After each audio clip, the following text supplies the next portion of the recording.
Hi, this is Jon Guest, and again this is some short video to support the questions in the February 2016 edition of the Economic Review. And if you look at this edition, there was an article contributed by the Institute of Fiscal Studies on pay in the public sector. And at the end of that article there were 3 questions. This video is just going to focus on question 2.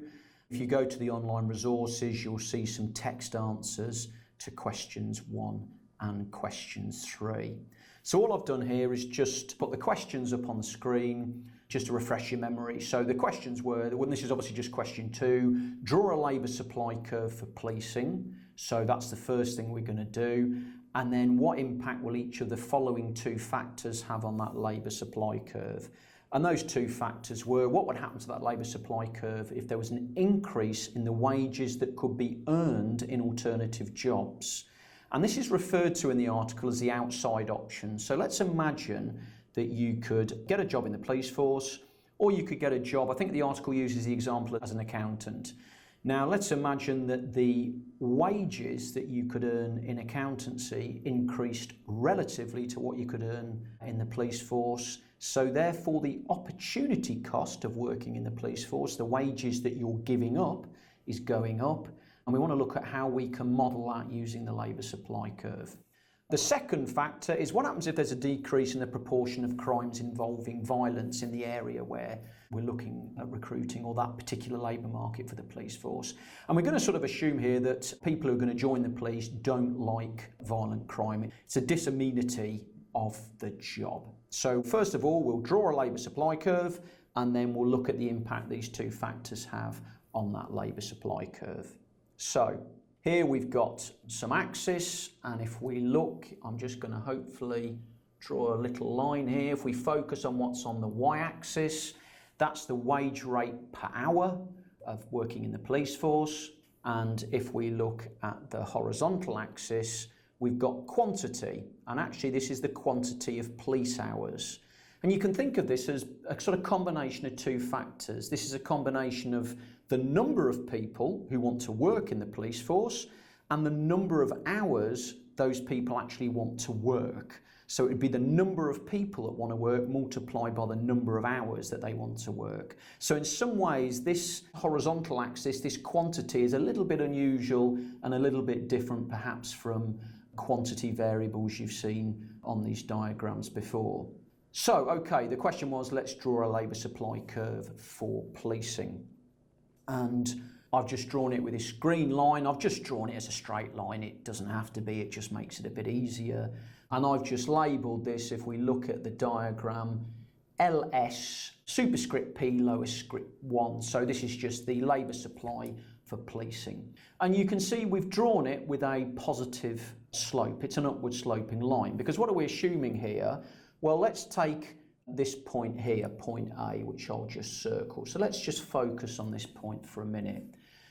At a wage of W1, so if that was the wage rate per hour for police, we're assuming that the supply of people who want to work for the police force and the number of hours they want to work, if we put those together, that would be Q1. Okay. Now let's imagine that the wage rate that the police could earn increased, all of the things equal. So it's very important to think about that. We're assuming that the wage rates in other occupations remain the same. So it's become relatively more attractive in wage terms to enter the police force as a profession. What would happen? Well, we would obviously move up this line. So now we'd be at W2. So my previous squiggle's gone over it a bit. We won't worry about that too much.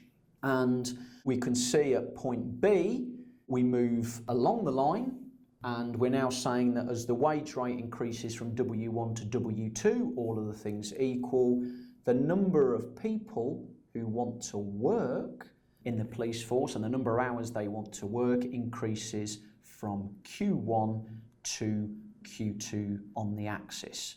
So having done that, we're now going to go through the impact of each of those factors. Before I do that, I'll just clean the screen a minute. Okay, so I've got rid of my previous squiggles because they were messing things up a bit. Now we've just again got this upward sloping labour supply curve. So let's just think back to question A. So having got this labour supply function, what do we think would happen to it if there was an increase in the wages that could be earned in alternative jobs? So this again is what the article referred to as the outside option. Well, what would happen in this case is that the labour supply curve, the whole labour supply curve, would shift to the left. And let's think about this intuitively. What we're saying now, so let's just initially focus at a wage W2. At wage W2 now, less people would want to work in the police force because there's more opportunities to work for higher wages elsewhere. So if we focus at point C a minute, so previously on the original labour supply curve, W2 touched that original labour supply curve at point B. After the change in the outside option, it's now touching the labour supply curve at point C. The amount of people who want to work or are willing to work at W2 is lower. And we can see this in the diagram. The actual number of people who want to work at W2 falls from Q2 to Q1. And obviously, I've just picked one wage, W2. This would be the same at every wage that we can think of in that diagram. So therefore, the whole curve will shift to the left. So that's the impact of the first factor. The second factor, part 2b of the question, was what would happen if there was a decrease in the proportion of crimes involving violence? And again, we're assuming here that police officers would rather not deal with violent crime. We're assuming that's a disamenity about the job, something about the job, a non-monetary factor, if you like, that people don't like. Well, obviously in this question, there's been a fall in the thing in the job that people don't like. So that actually is going to make the job more attractive at any wage rate. So again, let's go back to, let's think of our diagram again. So what I'm going to do is return back to where we started. So let's ignore that leftward shift from LSP1 to LSP2 and assume that we've returned back to LSP1. Okay, so we're back on that original line that's got points A and point B on it. And then let's imagine that we have this decrease in the proportion of crimes involving violence. What would happen now is this would shift the labour supply curve to the right. And again, let's think this through. And again, I'm going to focus again just at the wage W2.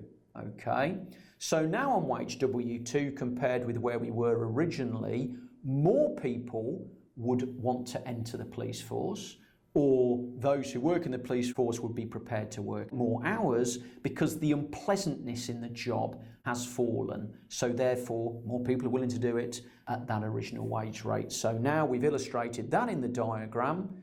At point D, we can see that at a wage of W2, the number of people who want to work in the police force or would be willing to work in the police force increases from Q2 to Q3.